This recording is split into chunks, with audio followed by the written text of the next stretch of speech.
देव classes में सभी छात्रों को हार्दिक स्वागत है। जैसा कि आपको मालूम है कि हम लोग डायरेक्ट और इनडायरेक्ट की एक ज़बरदस्त सीरीज आप तक पहुंचा चुके हैं, जो कि फर्स्ट पार्ट में है। और इसमें आप लोगों ने असर्टिव सेंटेंस और इसके बेसिक नियम को पूरी तरह सीखा है। यदि आपने अभी तक इस वीडियो को नहीं देखा है तो वीडियो के अंत में आपको उसकी लिंक मिल जाएगी और डिस्क्रिप्शन बॉक्स में भी मिल जाएगी। आप इस वीडियो को जरूर देखें, जहाँ से आप इसका बेस सीख पाएंगे। और इस वीडियो में हम बात करने जा रहे हैं आपकी इसका जो दूसरा भाग, तो देखिए लिखा हुआ है इम्परेटिव सेंटेंस। तो इस भाग में हम लोग इम्परेटिव सेंटेंस के बारे में सीखेंगे। तो हम लोग चलिए चलते हैं इम्परेटिव सेंटेंस की तरफ। ये सारी चीजें आपने पहले वीडियो में देखी हैं। बहुत सारी एक्सरसाइज भी उसमें बताई गई थी, जो कि परीक्षाओं की दृष्टि से भी महत्वपूर्ण है और कहीं ना कहीं आपके सीखने के लिए भी बहुत महत्वपूर्ण है। चलिए आ जाते हैं हम लोग इम्परेटिव सेंटेंस में। जैसे कि आप जो जानते हैं इम्परेटिव सेंटेंस किसे कहते हैं, यदि नहीं जानते हैं तो आप इसमें देख सकते हैं। इम्परेटिव सेंटेंस का जो पहचान है आप किस प्रकार करेंगे। ये जो सेंटेंस होते हैं इसमें मुख्यतः आपका सब्जेक्ट और हेल्पिंग वर्ब का अभाव होता है। यदि आपके रिपोर्टेड स्पीच के वाक्य में सब्जेक्ट और हेल्पिंग वर्ब का अभाव हो तो समझ लीजिए कि ये सेंटेंस आपका इम्परेटिव सेंटेंस हो सकता है। और इसकी परिभाषा बात करें तो क्या होगी, ऐसे वाक्य जो आज्ञा, प्रार्थना या सलाह का भाव दिखाते हो। क्या नहीं है यहाँ पे, या सलाह है। ऐसे वाक्य जो आज्ञा, प्रार्थना या सलाह का भाव दिखाते हो, ऐसे वाक्यों को हम लोग इम्परेटिव सेंटेंस कहते हैं। तो अब उम्मीद है कि आप लोग को समझ में आ गया होगा इम्परेटिव सेंटेंस क्या होता है। इसके बाद में देख लेते हैं उसके कुछ बेसिक नियम है। और नियम इतने कम है कि आप लोग चुटकियों में सीख जाएंगे। जैसे कि आपका रिपोर्टेड स्पीच से यदि आदेश का भाव निकले, आप इतना तो आप समझ ही लेंगे कि यदि एक डॉक्टर आपसे बात करे और यदि एक अध्यापक बात करे तो इसमें से कौन आपको आदेश दे सकता है। तो आपको नॉर्मल सी बात मालूम है कि डॉक्टर कभी आदेश नहीं दे सकता है, डॉक्टर सिर्फ एडवाइस दे सकता है और अध्यापक आदेश दे सकता है। यदि पिताजी बात करें तो उनका भाव मालूम होगा कि पिताजी आदेशात्मक शैली का प्रयोग कर रहे हैं या फिर किसी भी प्रकार की एडवाइस आपको दे रहे हैं। तो यदि आपको रिपोर्टेड स्पीच से आदेश का भाव निकले, ये आपको देखना पड़ेगा पढ़ के। यदि रिपोर्टेड स्पीच से आदेश का भाव निकले तो जहां पर आपको सैड या सेड टू मिले, मतलब रिपोर्टिंग वर्ब में जो सैड या सेड टू होता है वहां पर आप ऑर्डर्ड का प्रयोग कर देंगे। एक बात समझ में आ गई होगी कि यदि रिपोर्टेड स्पीच से आदेश का भाव निकले तो सैड या सेड टू के स्थान पर ऑर्डर्ड। यदि प्रार्थना का भाव निकले तो रिक्वेस्टेड। जैसे एक बच्चा अगर अध्यापक से कोई बात करेगा या पूछेगा कोई चीज तो वहां पर रिक्वेस्ट ही होगा। यदि हम अपने बड़े से कोई बात पूछते हैं या हम किसी से कुछ मांगते हैं तो वहां पर रिक्वेस्टेड ही होगा। और यदि रिपोर्टेड स्पीच से सलाह का भाव आए तो वहां पर आप सैड या सेड टू के स्थान पर एडवाइस का प्रयोग करेंगे। ये तीन बातें आपको समझ में आ गई होंगी। यदि आदेश का भाव निकले तो सैड या सेड टू को ऑर्डर्ड में बदलेंगे, यदि प्रार्थना का भाव निकले तो रिक्वेस्टेड में बदलेंगे, और यदि सलाह का भाव निकले तो एडवाइस में बदलेंगे। ये तीनों चीजें आपको समझ में आ गई। पहले तीन नियम इतने सरल थे कि आपको तुरंत समझ में आ गए होंगे। चौथा देख लेते हैं। जो हमारा रिपोर्टिंग वर्ब और रिपोर्टेड स्पीच, इन दोनों वाक्यों को जोड़ने के लिए हम लोग कंजक्शन टू का प्रयोग करेंगे। इसके पहले आप लोगों ने सीखा था असर्टिव सेंटेंसेस में कि आपको वहां पर कंजक्शन दैट लगाते थे, लेकिन यहाँ पर इम्परेटिव में आप लोग कंजक्शन दैट नहीं लगाएंगे, आप यहाँ पर कंजक्शन टू का प्रयोग करेंगे। और अगला देखिए नियम, यदि कोई भी इम्परेटिव सेंटेंस यदि आपका डू नॉट से आरंभ हो, ठीक है, यदि कोई भी इम्परेटिव सेंटेंस आपका इम्परेटिव सेंटेंस में जो आपका रिपोर्टेड स्पीच होगा, मैं उसकी बात कर रहा हूं, यदि किसी भी इम्परेटिव सेंटेंस का रिपोर्टेड स्पीच यदि डू नॉट से प्रारंभ होता है तो समझ लीजिएगा कि अब आपको कंजक्शन में टू के स्थान पर नॉट टू का प्रयोग करना है। मतलब जहां पर आप कंजक्शन टू लगाते थे वहीं पर आप नॉट टू का प्रयोग करेंगे और इस नॉट को पूरी तरह अलग कर देंगे। मतलब पहले वाला नोट अलग नहीं हो रहा है, जबकि उल्टा हो जाएगा। पहले आता था डू नॉट, तो डू नॉट को हम बिल्कुल अलग कर देंगे। डू नॉट के स्थान पर हम लोग नॉट टू का प्रयोग करके शेष वाक्यों को ज्यों कहते उतार देंगे। बस इतने से आपके नियम थे जो आपको पूरी तरह समझ में आ गए होंगे। बस हो गया, और मुझे उम्मीद है कि ये नियम आपको पूरी तरह क्लियर भी हो गए होंगे। अब कुछ वाक्य आपके इसमें ऐसे भी आ जाते हैं जो लेट अस से प्रारंभ होते हैं। अब आप कहेंगे कि आपने ये बताया था कि यहाँ पर सहायक क्रिया और कर्ता नहीं होता है, फिर ये लेट अस क्या है। तो यदि कुछ वाक्य ऐसे जो लेट अस से प्रारंभ हो, उसके लिए कुछ अलग नियम है। उसके लिए क्या नियम है? यदि वाक्य का प्रारंभ, यदि रिपोर्टेड स्पीच के वाक्य का प्रारंभ लेट अस से होता है, तो ऐसी कंडीशन में रिपोर्टिंग वर्ब के सेड या सेड टू को हम लोग प्रपोज्ड या सजेस्टेड में बदल देंगे। ठीक है, तो प्रपोज्ड या सजेस्टेड में किसी भी शब्द को आप चुन सकते हैं, लेकिन यहाँ पर कंजक्शन टू नहीं लगेगा, यहाँ पर कंजक्शन दैट का प्रयोग हो जाएगा। यह जो नियम है कंजक्शन दैट, यह सिर्फ लेट अस वाले वाक्यों के लिए है। तो ध्यान दीजिएगा कि लेट अस वाले वाक्यों में कंजक्शन दैट का प्रयोग होगा। और क्या करेंगे आप, जहां पर आपका लेट अस दिया गया था, उस लेट अस को पूरी तरह आपको रिमूव कर देना है, अलग कर देना है, और उसके स्थान पर दैट दे शुड या दैट वी शुड, ध्यान दीजिएगा लिखा हुआ दैट दे ऑब्लिक वी, मतलब दे या वी में से कोई भी शब्द आप चुन सकते हैं। दैट दे शुड या दैट वी शुड का प्रयोग कर देते हैं, और शेष वाक्य हम ज्यों को त्यों उतार देंगे। अब आप कहेंगे समझ में नहीं आया, तो अभी हम वाक्य को आपको बताने जा रहे हैं, सारी चीजें आपके क्लियर हो जाएंगी। बस आप ये समझ लीजिएगा कि यदि लेट अस वाला वाक्य होगा तो वहां पर हम सेड या सेड टू के स्थान पर प्रपोज्ड या सजेस्टेड का प्रयोग करेंगे, कंजक्शन दैट का प्रयोग करेंगे, और लेट अस के स्थान पर दैट दे शुड या दैट वी शुड का प्रयोग करेंगे। ये हमारा नियम यहाँ से कंप्लीट होता है। एक्सरसाइज में आप जब जाएंगे तो आपको बिना कहे सारी चीजें बनेंगी, ये मेरी गारंटी है। बस आप जुड़े रहिए, चीजों को देखते रहिए, समझते रहिए। नहीं समझ में आता है कोई बात नहीं है, मेरी गारंटी है कि लास्ट तक वीडियो समाप्त ना होगी, इसके पहले आप स्वयं ये बात बोल देंगे कि यस, आज मैं इस टॉपिक की सारी चीजें सीख कर गया हूँ। लेकिन बस आवश्यकता है जुड़े रहने की। यदि आपने 2 मिनट 1 मिनट देखने के बाद में चीजों को अलग कर दिया, अगर आपने वीडियो को स्किप कर दिया, तो हो सकता है कई जानकारियां आपसे छूट सकती हैं। कुछ वाक्य ऐसे भी होते हैं उसमें लेट अस नहीं आता है, लेट तो आता है लेकिन अस नहीं आता है। अस के स्थान पर मी दे देगा, देम दे देगा, मतलब कुछ भी दे सकता है। तो जो ऊपर वाला नियम था वह सब लेट अस के लिए था। यदि लेट के बाद में मी आ जाए, देम आ जाए, या इस तरह का कोई भी शब्द यदि आ जाता है, तो आप ध्यान दीजिएगा 7वां नंबर का नियम है, यदि लेट रिपोर्टेड स्पीच में लेट के बाद में अस के स्थान पर कोई और शब्द आ जाए, तो रिपोर्टिंग वर्ब में सेड या सेड टू के स्थान पर रिपोर्टेड स्पीच के भाव अनुसार कोई शब्द का प्रयोग होता है।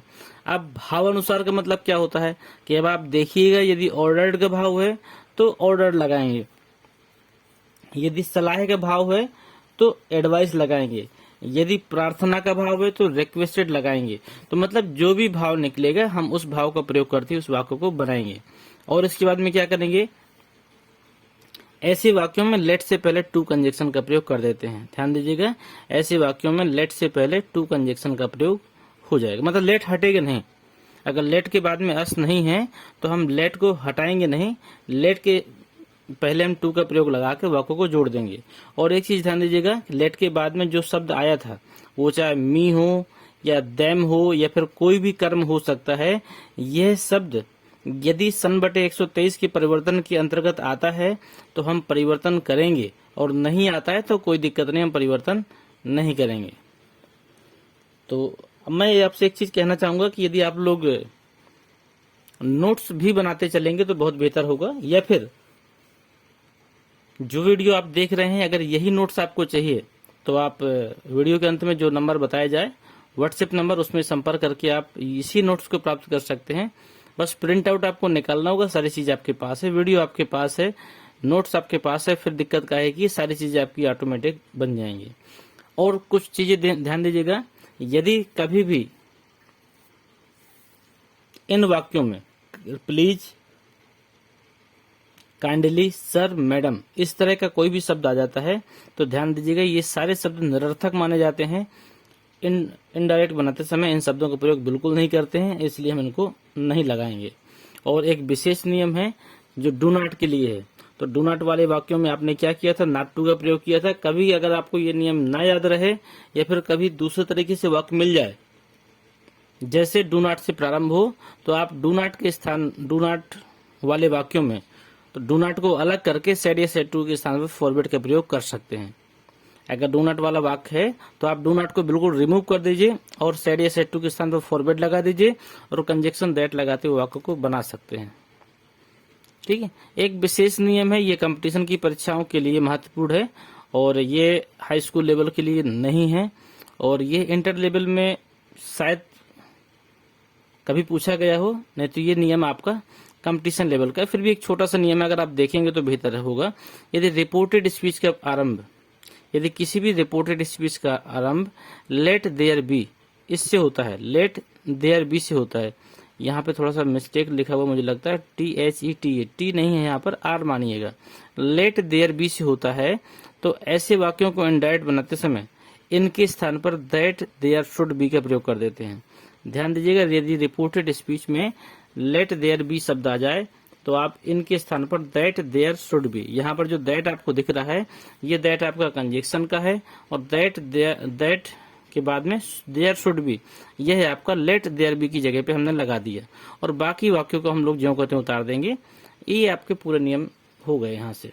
ठीक है, और यदि एक लेट का और वाक्य देखने को मिला है जिसमें अकेले लेट होता है, इसमें ना तो अस होता है, ना मी होता है, ना देम होता है, इस तरह के कोई भी शब्द यूज नहीं होते, अकेला लेट होता है। तो अगर इस तरह के कभी वाक्य मिले जिसमें रिपोर्टेड स्पीच के वाक्य में लेट का प्रयोग मिल जाए तो ऐसी स्थिति में आप उसको बिल्कुल हटा सकते हैं और कंजक्शन दैट लगाकर सेड या सेड टू के स्थान पर ऑर्डर का प्रयोग करते हुए वाक्य को बना सकते हैं। यदि रिपोर्टेड स्पीच के वाक्य में आपको सिर्फ लेट मिल जाए, वहां पर अस ना हो, वहां पर देम ना हो, वहां पर मी ना हो, इस तरह का कोई शब्द यूज ना हुआ हो, सीधे लेट हो, इसके बाद में आपका रिपोर्टेड स्पीच चालू हो गया हो,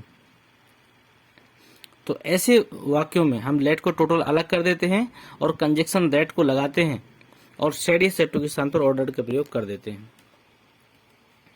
तो चलिए अब हम लोग चलते हैं एक्सरसाइज में। और मुझे मालूम है कि नियम जो आपने देखे आपको कुछ बहुत याद होंगे, नहीं भी याद हैं तो कोई दिक्कत नहीं है, सारी चीज आपको समझ में आएंगी, मेरी जिम्मेदारी है। देखिए पहला है आपका, ही सेड टू मी, उसने मेरे से कहा, वॉश योर फेस, अपना चेहरा धुल लो। अब मेरा चेहरा है, मैं धुलूं या ना धुलूं, उसने मेरे से कहा है कि अपना चेहरा धुल लो, तो ये मेरी मर्जी के ऊपर डिपेंड करता है कि मैं धुलता हूं नहीं धुलता हूं। इसका मतलब कहीं ना कहीं सामने वाले व्यक्ति ने मुझे सलाह दी है।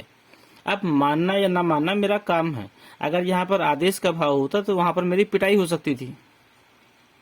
ठीक है, और इसलिए आदेश का भाव तो यहाँ है नहीं, वॉश योर फेस, तो यहाँ पर कहीं ना कहीं सलाह का भाव आ रहा है।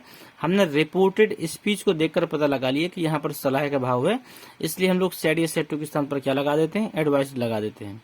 देखिए लगा हुआ है, इसके बाद में इन्वर्टेड कॉमा के स्थान पर हम लोग देखिए टू का प्रयोग करते हैं और पूरा वाक्य उतार दिया। यहाँ पर योर एक शब्द मिल रहा है जो कहीं ना कहीं सेकंड पर्सन का है, और आपने सीखा है कि सेकंड पर्सन जो होते हैं रिपोर्टिंग वर्ब के कर्म के अनुसार बदलते हैं। तो कर्म में मी दिया गया है, तो मी का जो कर्ता होता है वो होता है आई, और आई के साथ अपने की अंग्रेजी हो जाती है माई, इसलिए हम योर के स्थान पे माई का प्रयोग करेंगे। अब देखिए अगला, प्रिंसिपल सेड, प्रिंसिपल ने कहा, क्या कहा, बच्चों स्टैंड अप, खड़े हो जाओ। तो देखिए प्रिंसिपल जब बोल रहा है तो फिर यहाँ आदेश का भाव ही होगा, यहाँ पर प्रार्थना या सलाह नहीं होगी, मैक्सिमम केसों में यहाँ पर आदेश ही बनेगा। तो प्रिंसिपल ने कहा कि बच्चों खड़े हो जाओ, तो यहाँ पर आप बनाएंगे the principal ordered the boys.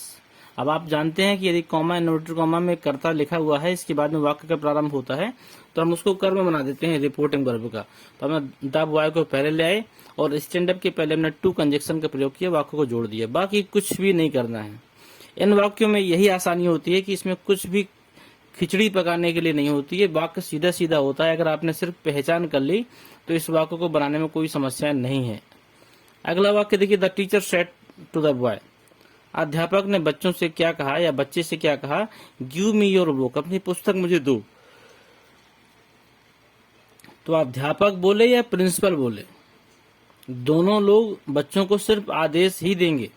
तो यहाँ पर ऑर्डर्ड का भाव आता है, तो the teacher ordered the boy to give. अब देखिए मी आ गया, मी है आपका फर्स्ट पर्सन और ये बदलेगा द टीचर के हिसाब से। टीचर कोई ना कोई जेंट्स है, महिला भी हो सकती है, तो आप हर का भी प्रयोग कर सकते हैं और हिम का भी प्रयोग कर सकते हैं। अब यहाँ पर योर लिखा हुआ है, योर क्या है, सेकंड पर्सन है, ये बदलेगा द बॉय के हिसाब से। तो बॉय ये तो फिक्स हो गया कि लड़का है, तो यहाँ पर हम क्या लगा देंगे, हिज, और बुक जो कहते हो जाएगा। तो सन बटे 123 के नियम अगर आपने नहीं देखे हैं और यदि आपको नहीं आते हैं तो मैं आपसे प्रार्थना करता हूं कि आप एक बार इन्हें जरूर सीखें, क्योंकि एक अध्यापक के नाते मैं आपको आदेश नहीं दे सकता हूं, लेकिन मैं आपसे प्रार्थना जरूर करता हूं, मैं आपको सलाह जरूर देता हूं कि यदि आपको वास्तव में इंग्लिश सीखनी है तो आपको नरेशन के लिए सन बटे 123 का नियम सीखना ही पड़ेगा। यदि आप सीखते हैं तो ये आपके लिए बेहतर होगा और आप अपने इंग्लिश को बेहतर बना सकते हैं। तो इसके लिए आप पुराना वीडियो जरूर देखिएगा, उसमें बहुत सारी चीजें हैं, बेसिक नियम है उसमें जो सीखने को मिलेगा, तो आप एक बार देखिएगा जरूर।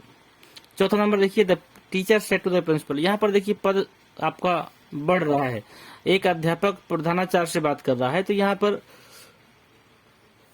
यह दोनों आदेश दे सकते हैं बच्चों को, लेकिन अगर इन दोनों की बात की जाए टीचर और प्रिंसिपल के बीच में, तो यहाँ पर पद बड़ा है प्रिंसिपल का, इसलिए जो अध्यापक होगा वह सिर्फ रिक्वेस्ट कर सकता है। तो the teacher requested the principal please grant me leave for 2 days only. तो यहाँ पर हमने बताया था कि प्लीज मिल जाए, काइंडली मिल जाए, सर मिल जाए, मैडम मिल जाए, इन सभी शब्दों को हम लोग अलग कर देते हैं। तो बचा कि हमारे पास ग्रांट में लीव फॉर 2 days ओनली। तो यहाँ पर प्लीज को अलग कर देंगे और टू कंजक्शन लगा देंगे, देखिए लगा हुआ है। इसके बाद में ग्रांट अपनी जगह पे आ गया और मी लिखा हुआ है। अब आपको पता है कि मी है फर्स्ट पर्सन, मी फर्स्ट पर्सन है। कैसे है फर्स्ट पर्सन, यदि कुछ बच्चों का कंफ्यूजन हो तो वह बच्चे इस नियम को सीखने के लिए पुराने वीडियो को जरूर विजिट करें, बहुत लंबा समय नहीं लगेगा, 10 से 15 मिनट भी अगर आप दे देंगे तो बहुत सारी चीजें आपकी कंफर्म हो जाएंगी। अब मी फर्स्ट पर्सन है और ये बदलेगा द टीचर के हिसाब से, तो हो जाएगा क्या, मी की जगह पे यहाँ पर लेडीज टीचर मानी गई है, तो यहाँ पे हमने हर कर दिया। इसके बाद में लीव फॉर 2 days ओनली। अब अगला है आपका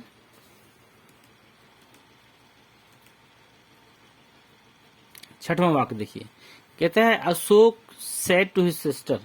अशोक ने अपनी बहन से कहा please put these papers on my table. तो यहाँ पर जो अशोक है वो अपनी बहन से कह रहा है कि कृपया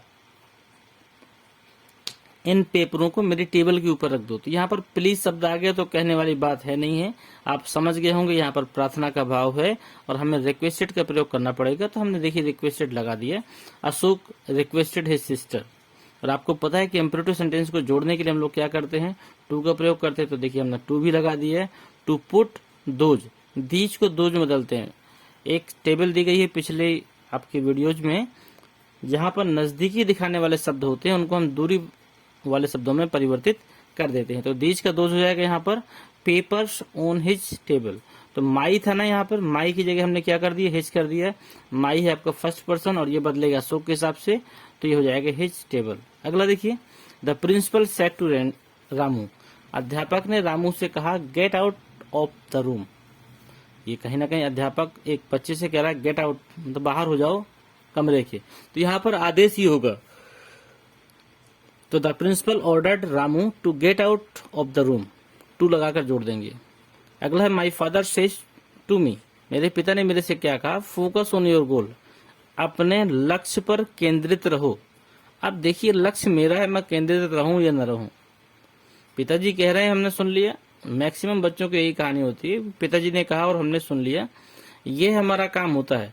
लेकिन गोल पर केंद्रित होना है या नहीं होना है, ये हमारे ऊपर डिपेंड करता है, हमारी प्रतिक्रिया पे डिपेंड करेगा। तो यहाँ पे कहीं ना कहीं पिताजी सजेशन दे रहे हैं आपको, पिताजी ने सलाह दी है, आप एडवाइस भी कर सकते हैं और यहाँ पर सजेस्टेड भी कर सकते हैं। यहाँ पर पिताजी सलाह दे रहे हैं मुझे, तो यहाँ पर हम आदेश का भाव नहीं रखेंगे और प्रार्थना का भाव नहीं रखेंगे।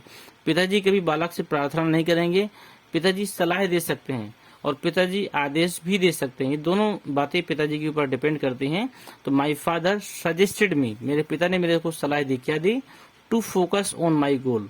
योर बदलेगा मी के अनुसार, तो हो जाएगा माई गोल्स हो जाएगा। अगला है कमल सेड टू हिज टीचर।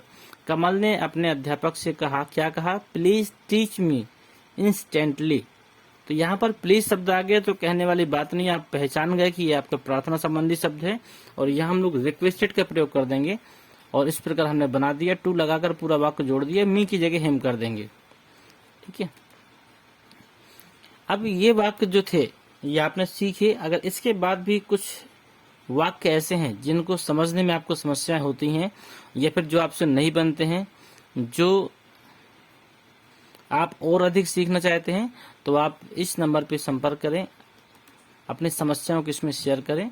अगर वीडियो पसंद आया और सारी चीज़ें आपकी क्लियर हुई हैं तो आप सब्सक्राइब करें, सभी दोस्तों को शेयर करें, लाइक करें और एक प्यारा सा कमेंट जरूर करें, ये करना बिल्कुल ना भूलें। लेकिन इसके पहले मैं आपको कुछ एक्सरसाइज दिखाता हूं, यदि आप चाहें तो आप उस एक्सरसाइज को सॉल्व करके आप अपनी चीज़ों को और भी मजबूत कर सकते हैं। यदि आप चाहते हैं तो आप फटाफट स्क्रीनशॉट लीजिएगा, मैं आपको देने जा रहा हूं वो चीज़ें, और इसके बाद में चलिए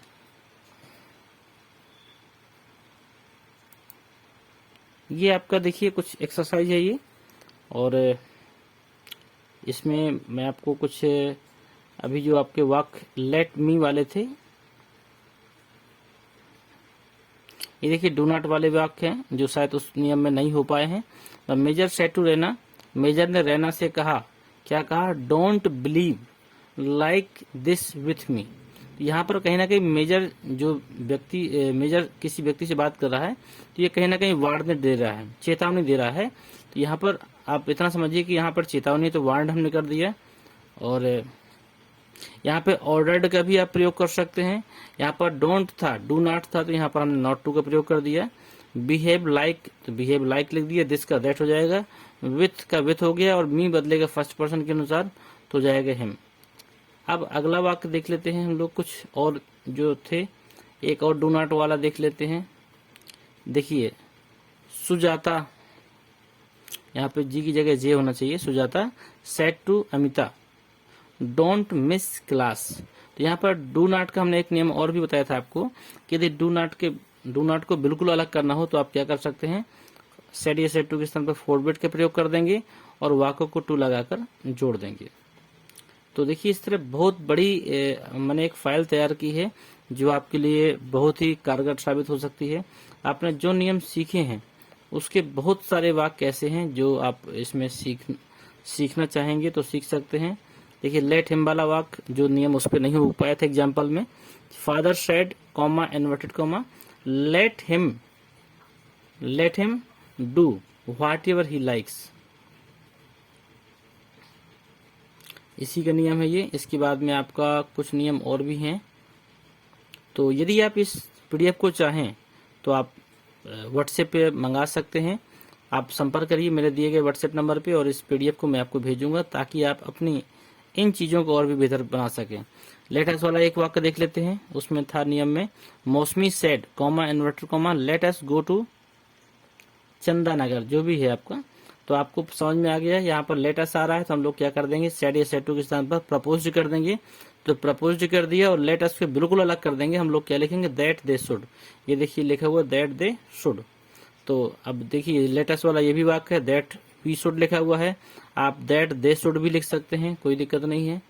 इसके बाद में देखिए एक वाक्य आ गया लेट हर वाला, मैंने आपको बताया था यदि लेट के बाद में कोई भी कर्म दिया गया हो तो हम क्या करते हैं, तो लेट के बाद में कोई भी कर्म दिया गया हो तो हम वाक्य के भाव के अनुसार सेड या सेड टू बदलेंगे। तो यहाँ पे क्या लिखा है, let her go whatever she likes. यहाँ पर नॉर्मल भाव कुछ ऐसा कुछ खास निकल नहीं रहा कि आदेश का भाव है या फिर सलाह का भाव है, तो हमने सेड को देखिए सेड में रहन दिया और इसके बाद में दैट लगाया। इसके बाद में हर को क्या कर देंगे, सी कर देंगे, और she might go whatever she liked. इस तरह ये वाक्य हैं आपके लगभग मैं आपको दिखा देता हूँ। ये वाक्य हैं आपके पास 51 वाक्य हैं जिनको आप लोग सीखेंगे। 51 वाक्य हैं आपके जो आपके इस नियम से संबंधित है। अगर आप इस पीडीएफ को लेना चाहें तो आप व्हाट्सएप में आप अपना नंबर जरूर शेयर करें, और कैसा रहा वीडियो एक बार ये जरूर बताएं ताकि हम आपको और भी जो कमियां रह गई हों या फिर जो चीज़ें आप और सीखना चाहते हो उनको हम दूर कर सकें। इसी के साथ हम इस वीडियो को समाप्त करते हैं। मिलते हैं हम आपसे अगले वीडियो में।